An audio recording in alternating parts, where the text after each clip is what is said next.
Hello everyone, welcome to civil staff IAS. और आज के लेक्चर में हम डिस्कस करेंगे current affairs that is based on your UPSC prelims 2025।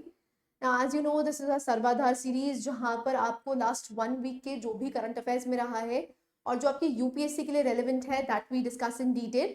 सो आज का जो सेशन रहेगा that is based on polity and this would be a one stop solution जहां पर आपको ऑलमोस्ट 9 सोर्सेज से करंट अफेयर्स कवर करवाए जाते हैं which includes the Hindu, Indian Express, Live Mint, Economic Times, Down to Earth, PIB, Yojana, Kurukshetra and PRS, right. So आज का पहला टॉपिक देखते हैं। पहला टॉपिक है parliament adopt statutory resolution confirming president's rule in Manipur. So basically यहाँ पर स्टैट्यूटरी रेजोल्यूशन जो बेसिकली आपको प्रेसिडेंट रूल लगाने के लिए चाहिए होता है। एज यू नो आर्टिकल 356 के तहत प्रेसिडेंट्स रूल लगाया जाता है और 2 मंथ्स का यहाँ पर आपको टाइम पीरियड दिया जाता है जिसमें आपको पार्लियामेंट्री अप्रूवल लेना होता है, राइट। सो आप देख सकते हैं parliament has adopted a statutory resolution, एक स्टैट्यूटरी रेजोल्यूशन कंफर्म कर दिया है जिससे कि प्रेसिडेंट रूल आपको मणिपुर में देखने को मिल रहा है। ना प्रेसिडेंट रूल की अगर बात करते हैं आर्टिकल 356 के तहत आपको देखने को मिलता है जहां पर जो यूनियन गवर्नमेंट है स्पेशली जो प्रेसिडेंट है he can take the direct control of the state machinery if a state government is unable to function according to the constitution। अगर कॉन्स्टिट्यूशन के अकॉर्डिंग वो काम नहीं कर पा रही है तो वहां पर प्रेसिडेंट रूल लगाया जा सकता है। तो ये वैलिड कब तक रहता है? 6 महीने तक वैलिड रहता है और इसको एक्सटेंड किया जा सकता है 3 साल तक, राइट।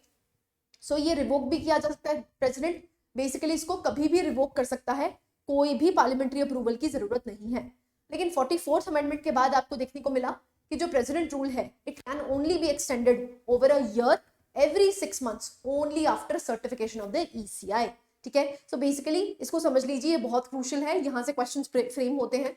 तो फॉर एग्जांपल प्रेसिडेंट रूल लगा दिया गया है ना, प्रेसिडेंट रूल का मैक्सिमम ड्यूरेशन कितना हो सकता है? 3 साल, 3 इयर्स तक आप मैक्सिमम ड्यूरेशन प्रेसिडेंट रूल का लगा सकते हैं। लेकिन अगर आपको 1 ईयर के बियॉन्ड प्रेसिडेंट रूल एक्सटेंड करना है तो सिर्फ 2 ही कंडीशंस में हो सकता है and this particular condition was added by 44th amendment. कब हो सकता है? या तो इलेक्शन कमीशन ऑफ इंडिया खुद कह दे कि यहाँ पर इलेक्शंस पॉसिबल नहीं है, या फिर दूसरा यहाँ पर नेशनल इमरजेंसी लगी हो। अगर ये 2 कंडीशंस एग्जिस्ट करती हैं तभी प्रेसिडेंट रूल 1 साल के बियॉन्ड एक्सटेंड हो सकता है, नहीं तो नहीं हो सकता। मैक्सिमम ड्यूरेशन कितनी हो सकती है? 3 इयर्स की मैक्सिमम ड्यूरेशन हो सकती है, राइट। सो दिस पर्टिकुलर ये जो कंडीशन है ये कब ऐड करी गई थी बच्चे? 44th अमेंडमेंट से ऐड करी गई थी, ठीक है। और हर 6 महीने के बाद अप्रूवल चाहिए, लेकिन अप्रूवल कैसा चाहिए? सिंपल मेजोरिटी, ठीक है, सिंपल मेजोरिटी से आपको अप्रूवल चाहिए, राइट। सो आप यहाँ पर देख सकते हैं president rule it can be proclaimed if the state fails to comply with the directions of the union. तो आर्टिकल 356 और 365 दोनों ही इंपॉर्टेंट हो जाते हैं। जब हम आर्टिकल 356 की बात करते हैं तो आर्टिकल 356 में बच्चे क्या है? अगर स्टेट कॉन्स्टिट्यूशन के अकॉर्डिंग नहीं चल रही है तो प्रेसिडेंट रूल लगाया जा सकता है। और आर्टिकल 365 के तहत क्या है कि अगर स्टेट सेंटर के डायरेक्शंस के तहत नहीं चल पा रही है तो भी यहाँ पर प्रेसिडेंट रूल लगाया जा सकता है। तो दोनों ही इंपॉर्टेंट हो जाते हैं बच्चे। आर्टिकल 356 365 दोनों becomes important, right. Now it was imposed for the first time in PEPSU state. PEPSU states 1954 में पहली बार लगाया था और उसके बाद 1959 में केरला में लगाया गया है ना। प्रेसिडेंट रूल की अगर बात करते हैं तो as such it is not mentioned. क्यों? क्योंकि प्रेसिडेंट रूल नहीं लिखा है। यहाँ पर आपको क्या देखने को मिलता है? जो टर्मिनोलॉजी है वहां पर आपको स्टेट इमरजेंसी देखने को मिलती है, ठीक है। जो टर्मिनोलॉजी है इट इज स्टेट इमरजेंसी, ना कि प्रेसिडेंट रूल। वो प्रेसिडेंट रूल क्यों कहा जाता है? क्योंकि स्टेट सारी की सारी किसके तहत आ जाती है? प्रेसिडेंट के अंदर आ जाती है, सेंट्रल गवर्नमेंट के अंदर आ जाती है, इसलिए इसको प्रेसिडेंट रूल कहा जाता है। कई बार आपने देखा होगा इसको गवर्नर्स रूल भी कहा जाता है। वो ऐसा क्यों कहा जाता है? क्योंकि प्रेसिडेंट के पास सारी पावर्स होती है लेकिन प्रेसिडेंट अपनी पावर किससे एक्सरसाइज करवाता है? गवर्नर से एक्सरसाइज करवाता है, राइट। क्लैरिटी है?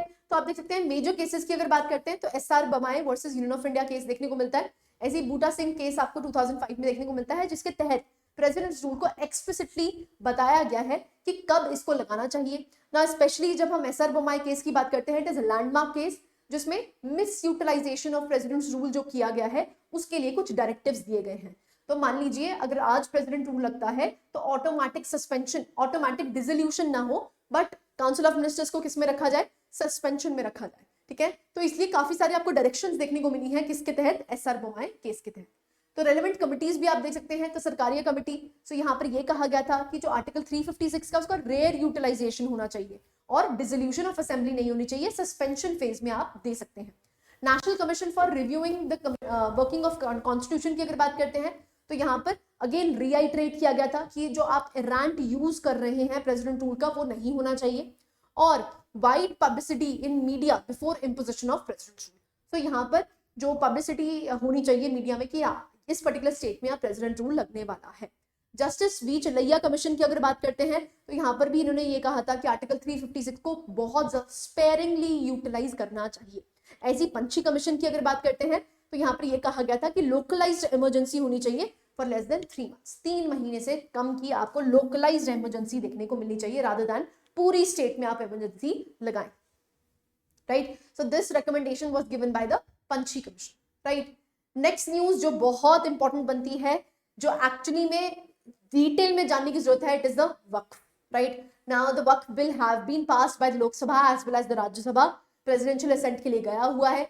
अब वक्फ क्या है, सो इसके बारे में डिटेल्स आपको पता होनी चाहिए, बिकॉज हाई चांसेस कि ये मेंस में भी क्वेश्चन पूछा जा सकता है, राइट। नाउ अगर वक्फ की बात करते हैं तो Lok Sabha has passed this. So context क्या बनता है, तो आप देख सकते हैं it has now renamed as Umeed act. याद रखना है बच्चे, बहुत इंपॉर्टेंट है, स्टेट एग्जाम्स के लिए भी इंपॉर्टेंट हो जाता है। सो इसका नाम क्या रख दिया गया है, वक्फ अमेंडमेंट बिल की जगह it is unified Waqf management empowerment efficiency and development bill, जिसको उम्मीद बिल कहा जा रहा है, right. It has been passed in Lok Sabha. Now जो मुसलमान वक्फ रिपील बिल है 2024 का, it has also been approved repealing the Mussalman Waqf act, ठीक है। सो बेसिकली इसको रिपील कर दिया गया है, तो आप देख सकते हैं ये रिपील बिल जो था इसको भी अप्रूव कर दिया गया है। ना बैकग्राउंड जान लेते हैं जिससे एक्चुअली में आपसे क्वेश्चंस फ्रेम हो सकते हैं प्रीलिम्स के। तो पहला आप देख सकते हैं 2 bills they were introduced in 2024, 2024 में 2 बिल्स को इंट्रोड्यूस किया गया था। अब 2 बिल्स कौन कौन से थे, पहला वक्फ अमेंडमेंट बिल जिसका नाम अब चेंज कर दिया गया है, उम्मीद एक्ट आपको देखने को मिल रहा है। दूसरा है मुसलमान Waqf repeal bill. So basically इसको रिपील करा गया है, रिपील करने की बात की गई थी 2024 में। 2 बिल्स आपको देखने को मिले। ना ऑब्जेक्टिव क्या है वक्फ अमेंडमेंट बिल का, वो देख लेते हैं। सबसे पहले it amends the Waqf act of 1995।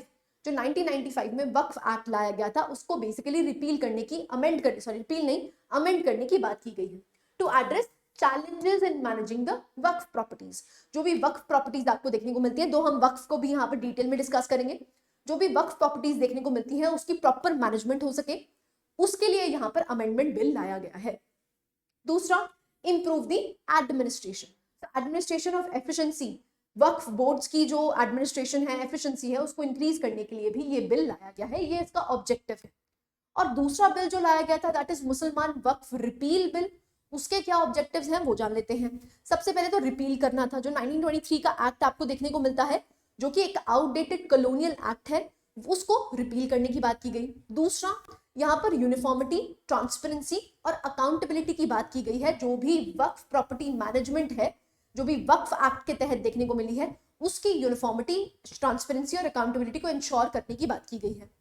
दूसरा, जो भी इनकंसिस्टेंसीज और एम्बिग्यूटीज आपको देखने को मिल रही है, जो कॉन्टिन्यूड एग्जिस्टेंस आपको ओल्ड एज एक्ट में देखने को मिल रही है, वो बेसिकली हम एलिमिनेट करना चाहते हैं।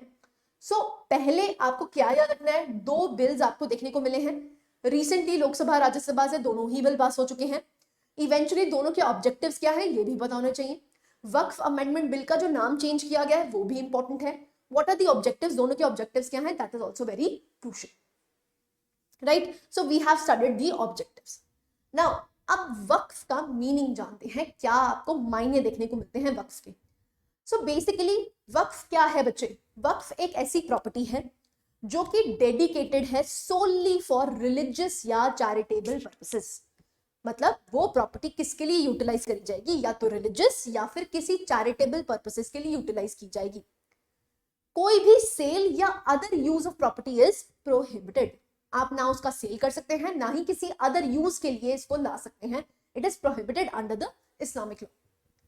ना जो ओनरशिप है, ऐसा कहा जाता है कि अगर आपने एक जमीन वक्फ बना दी है तो वो लैंड किसकी हो जाती है, वो basically it is God's land, right. तो बेसिक आप देख सकते हैं, तो ownership of the property is transferred from the person making the waqf called the waqif to Allah. Basically आपने वो प्रॉपर्टी किसको दे दी, भगवान को दे दी, ठीक है। सो मेकिंग इट इररिवोकेबल, कल को वो आप वापस लेना चाहें इट इज इम्पॉसिबल, आप नहीं ले सकते हैं। क्लैरिटी है? तो बेसिकली आप क्या हो, वाकिफ हो। वाकिफ किसके?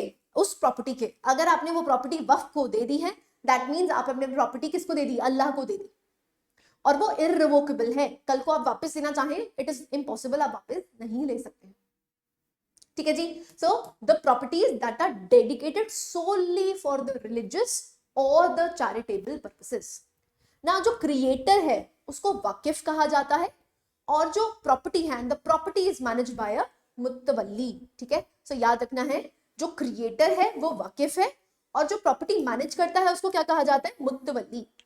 ठीक है, याद रखना है, स्टेट एग्जाम्स के लिए भी इंपॉर्टेंट हो जाता है ना। बेसिकली इसका ओरिजिन कहां से देखने को मिलता है? इट वॉज ओरिजिनेटेड इन दी दिल्ली सल्तनत एरा। ठीक है, दिल्ली सल्तनत एरा के तहत जब सुल्तान मुइजुद्दीन गंगखौर, सो आप देख सकते हैं उन्होंने डेडिकेट कर दिया था पूरा का पूरा विलेज टू जामा मस्जिद। तो जामा मस्जिद या ऑफ मुल्तान, उनको पूरा का पूरा विलेज डेडिकेट कर दिया था ना। जो वक्फ प्रॉपर्टीज है इट ग्रू विद टाइम।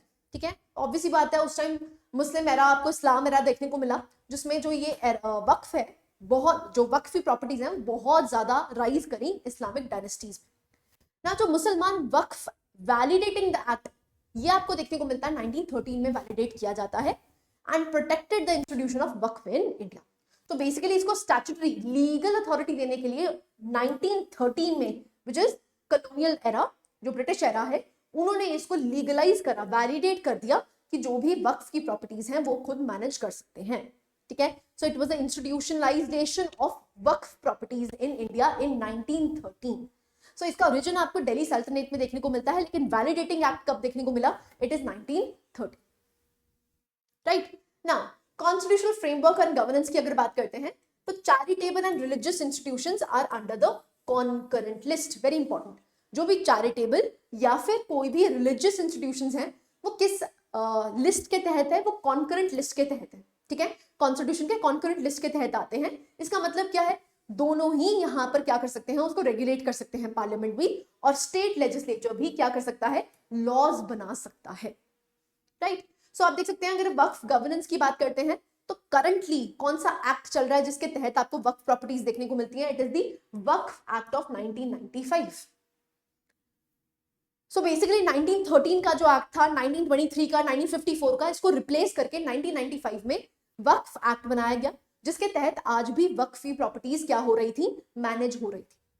ठीक है, तो प्रेजेंटली कौन सा एक्ट था? इट वाज 1995, जिसको अमेंड करने की बात की गई है, तभी इसको वक्फ अमेंडमेंट बिल कहा गया है ना। क्रिएशन ऑफ वक्फ, तो आप देख सकते हैं कैसे क्रिएट कर सकते हो आप वक्फ। पहला है डिक्लेरेशन, डिक्लेयर करना है कि भाई ये मेरी प्रॉपर्टी है और ये प्रॉपर्टी मैं किसको दे रहा हूँ? वक्फ को दे रहा हूँ। तो आप कैसे कर सकते हैं? या तो ओरल या फिर रिटन डीड। ओरल डीड भी हो सकती है, रिटन डीड भी हो सकती है।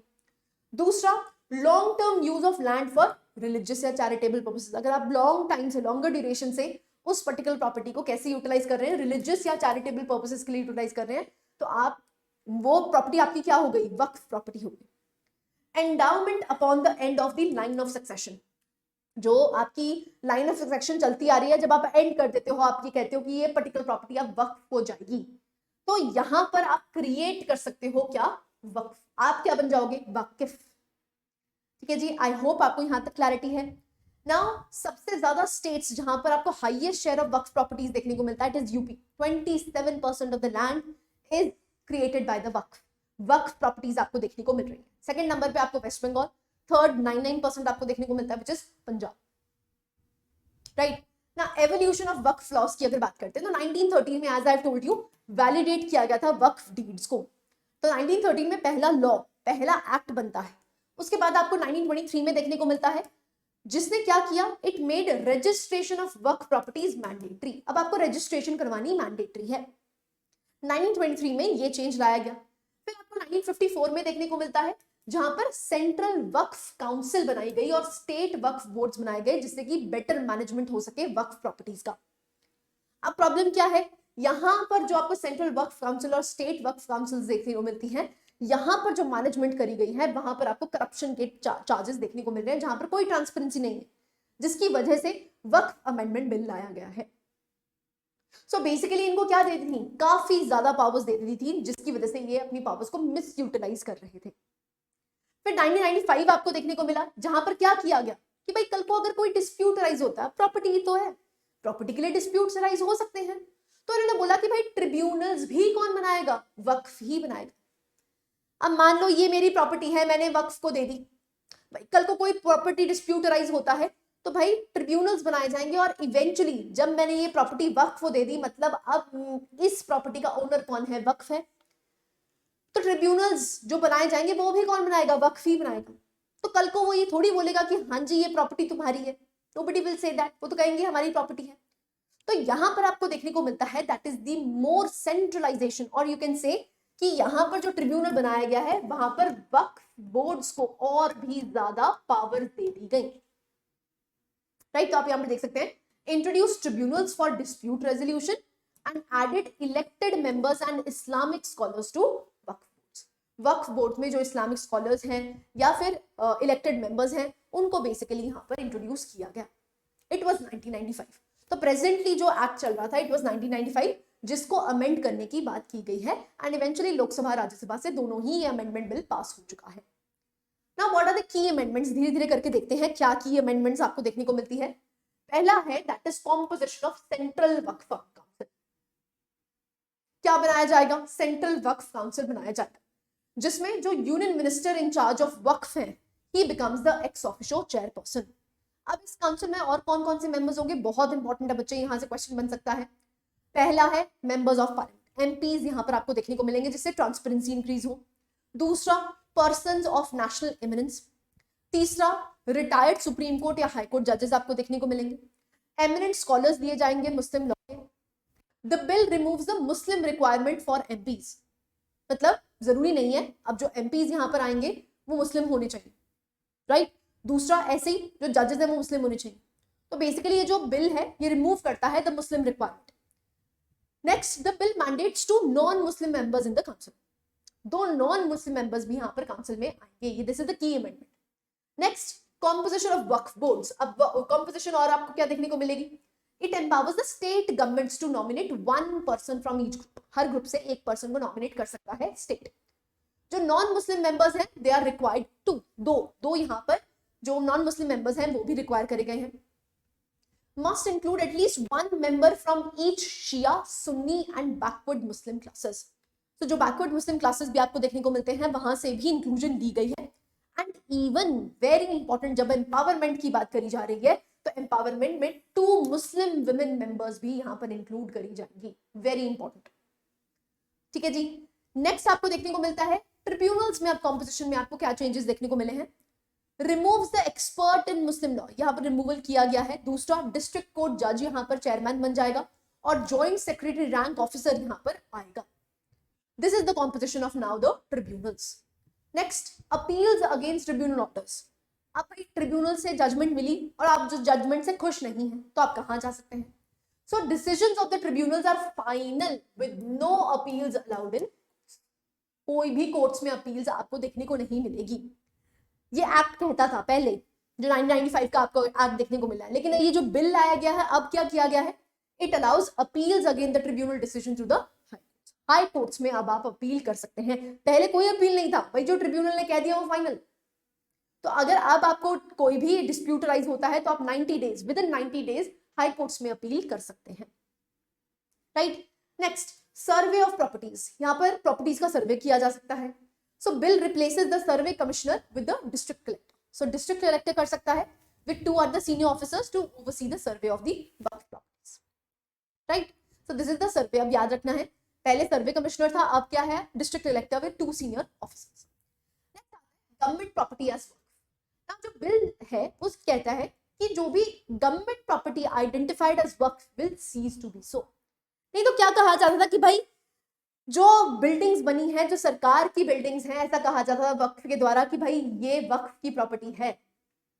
अब उन्होंने बोला है कि जो भी स्टेट इंफ्रास्ट्रक्चर है, जो स्टेट गवर्नमेंट की, any government, the bill states that any government property identified as waqf will be cease to do so. So जो कलेक्टर है उस एरिया का, he will determine the ownership in case of uncertainty, कोई भी uncertainty अगर exist करती है तो कलेक्टर को पावर्स दी गई है। If deemed government property he will update the revenue boards. So अगर गवर्नमेंट प्रॉपर्टी है तो गवर्नमेंट प्रॉपर्टी को ही दिया जाएगा। ऑडिट्स की अगर बात करते हैं तो ऑडिटिंग फंक्शंस भी यहाँ पर दिए गए हैं। जो वक्फ इंस्टीट्यूशन हैं जो कि 1 लाख से ऊपर कमा रहे हैं, अब उनकी ऑडिटिंग होगी। कौन ऑडिटर्स होंगे? स्टेट स्पॉन्सर्ड ऑडिटर्स आपको देखने को मिलेंगे। नेक्स्ट अमेंडमेंट क्या की गई है? It is centralised portal. ना सेंट्रलाइज्ड पोर्टल क्या है? एक सेंट्रलाइज्ड पोर्टल यहाँ पर बनाया जाएगा that will be created for automating the Waqf properties. So automate करा जाएगा, सेंट्रलाइज्ड पोर्टल बनाया जाएगा जिससे एफिशिएंसी और ट्रांसपेरेंसी इंक्रीज हो सके। Practicing Muslims for at least 5 years can dedicate property to वक्फ। ठीक है, सो बेसिकली जो भी 5 साल से practicing Muslims हैं वो अपनी प्रॉपर्टी को वक्फ को दे सकते हैं। Women inheritance, very important. Women must receive inheritance before the Waqf declaration. So जब आप वक्फ प्रॉपर्टी डिक्लेयर कर रहे हैं कि ये प्रॉपर्टी मैं वक्फ को देना चाह रहा हूँ, तो यहाँ पर जो women हैं they must receive their inheritance. Inheritance properties जो हैं, जो भी इनहेरिटेंस का खर्चा है, जो भी इनको पेमेंट बनती है, वो इनको मिलनी चाहिए। With special provisions for widows, divorce women and orphans, इनके लिए स्पेशल सेग्रीगेशन दी गई है। राइट, सो वुमेन इनहेरिटेंस की बात की गई। Now what is the need of the bill? सबसे पहले आप देख सकते हैं बेसिकली ये बिल मैंडेट करता है for a unified digital listing of Waqf properties, जिससे कि इनहैंसमेंट किस में हो? ट्रांसपेरेंसी और जो लिटिगेशंस हैं वो रिड्यूस हो पाए। ठीक है, तो इसलिए एक डिजिटल पोर्टल बना दिया गया है। दूसरा, ये जेंडर जस्टिस लेके आ रहा है जिससे कि विमेन का इंक्लूजन आपको वक्फ बोर्ड्स में देखने को मिल रहा है। राइट, सो आप देख सकते हैं जो नीड है वो इसलिए जरूरी थी क्योंकि इंक्लूजन नहीं था, इंक्लूसिव डेवलपमेंट नहीं हो रही थी। Right, now what are the concerns? Concerns क्या है? सबसे पहले non Muslim members in Waqf boards. So Waqf boards में अब नॉन मुस्लिम मेंबर्स की बात की गई है। इवन हमने जब कॉम्पोजिशन पढ़ी तो हमने देखा कि जो एमपीज हैं या आपको रिटायर्ड चीफ जस्टिस या सॉरी रिटायर्ड सुप्रीम कोर्ट या हाई कोर्ट जजेस देखने को मिल रहे हैं, now they do not need to be a Muslim. So that is the most major concern आप जो आपको देखने को मिलता है। तो bill mandates the inclusion of non Muslim members in the state Waqf boards and the central Waqf boards.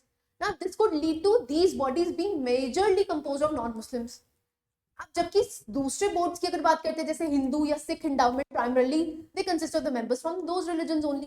सो ये सबसे बड़ा आपको कंसर्न देखने को मिल रहा है, पहला कंसर्न। दूसरा कंसर्न है इम्पैक्ट ऑन वक्फ ट्रिब्यूनल्स। ना यहाँ पर मुस्लिम के जो एक्सपर्ट्स, मुस्लिम लॉज के जो एक्सपर्ट्स हैं उनको रिमूव कर दिया गया है।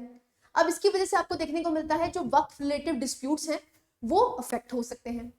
दूसरा, क्रिएशन ऑफ वक्फ की अगर बात की गई है तो bill limits the creation of Waqf to people who have been practicing Islam for at least 5 years. पिछले 5 साल से अगर मुस्लिम को प्रैक्टिस कर रहे हैं तभी वो वक्फ अपनी प्रॉपर्टी को दान दे सकते हैं, वक्फ डिक्लेयर कर सकते हैं। तो यहाँ पर एक क्राइटेरिया लगा दिया गया है। क्या क्राइटेरिया है? कि भाई आप मुस्लिम प्रैक्टिस कर रहे हो लास्ट 5 ईयर्स से। ठीक है, सो इसका क्या था? 5 year criteria is unclear and creates a distinction between those who practice Islam for less than 5 years and those who have done so for more than 5 years. तो यहाँ पर आपको देखने को मिलता है that is the concern. Right, so हमने यहाँ से वक्फ के बारे में क्या पढ़ा? देखो बहुत ज्यादा इंपॉर्टेंट है, तभी हमने इसको डिटेल में रीड किया है। हमने इसकी एवोल्यूशन, इसके ओरिजिन, क्या इसके ऑब्जेक्टिव्स थी, कहां पर आपको डिस्टिंक्शंस देखने को मिली, क्या क्या चीजें ऐड की गई हैं। It is very very crucial. आपके प्रीलिम्स के लिए तो इंपॉर्टेंट है ही है बच्चे, मेंस के लिए भी इंपॉर्टेंट हो जाता है। That is why we have discussed in detail. ना आपको इसके बारे में की डिटेल्स पता होनी चाहिए and key details we have studied this. Right, so what is your point? अब आपको क्या करना है? What are the changes are introduced, क्योंकि ये बिल पास हो चुका है एंड हाई चांसेस यहाँ पर लोकसभा राज्यसभा दोनों से पास हो चुका है, प्रेसिडेंशियल असेंट मिल ही जाएगा। राइट, सो एक तरह से क्या बन चुका है? एक्ट बन चुका है। अब बिल जब भी एक्ट बन जाता है इट बिकम्स इंपॉर्टेंट। ठीक है, तो आपके प्रीलिम्स के लिए क्या इंपॉर्टेंट है, इवन स्टेट एग्जाम्स के लिए भी इंपॉर्टेंट हो जाता है कि आपको इसकी की डिटेल्स पता होनी चाहिए। व्हाट आर द डिफरेंसेस, क्या चीजें ऐड की गई हैं, क्या चीजें रिमूव की गई। Right, so these were the news about news. Polity की इतनी ज्यादा इंपॉर्टेंट नहीं है, बट सबसे इंपॉर्टेंट आपको क्या देखने को मिला? It is the passage of the Waqf bill. Right, so इसको एक बार आप रिवाइज कर सकते हैं, जो भी की डिटेल्स है उसके नोट्स भी बना सकते हैं। So this was it from my side. I hope you like the lecture. Thank you very much.